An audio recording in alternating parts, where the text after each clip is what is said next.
அன்பார்ந்த மாணவர்களுக்கு தாமிரபரணி பொறியியல் கல்லூரியின் வணக்கங்கள். நாம் இந்த வீடியோவில் சிங்கிள் ஆக்டிங் ரெசிப்ரோகேட்டிங் பம்புனா என்ன அப்படிங்கிற டீட்டெயில்டாக பார்ப்போம்.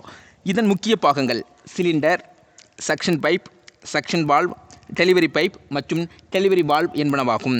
சிலிண்டர் இதில் பிஸ்டன் பொருத்தப்பட்டுள்ளது. கிராங்க் சுழலும் போது கனெக்டிங் ராட் பிஸ்டன் ராட் இணைப்பால் பிஸ்டன் முன்னும் பின்னும் நகர்கிறது. சக்ஷன் பைப் இக்குழாய் கிணற்று நீரையும் சிலிண்டரையும் இணைக்கிறது. சக்ஷன் வால்வ் இது நீரை சக்ஷன் பைப்பிலிருந்து குழாயிலிருந்து சிலிண்டருக்குள் செல்ல மட்டும் அனுமதிக்கும். வெளியேற்று குழாய் அதாவது டெலிவரி பைப் இக்குழாய் சிலிண்டரிலிருந்து நீரை மேலேற்றி வெளியேற்றுகிறது. டெலிவரி வால்வ் இது நீரை சிலிண்டரிலிருந்து டெலிவரி பைப்புக்குள் செல்ல அனுமதிக்கும். ஒர்க்கிங் பிரின்சிபிள்: மின்சார மோட்டாரை ஆன் செய்தவுடன் கிராங்க் சுழல்கிறது.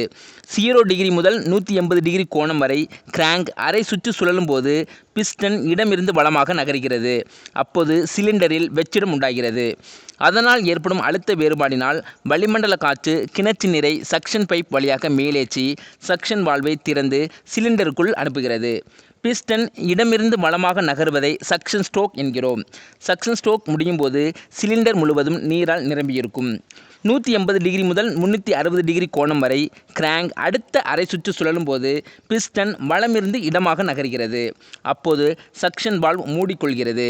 நகரும் பிஸ்டன் சிலிண்டரில் உள்ள நீரை அழுத்தி டெலிவரி வால்வை திறந்து டெலிவரி பைப் வழியாக வெளியேற்றுகிறது.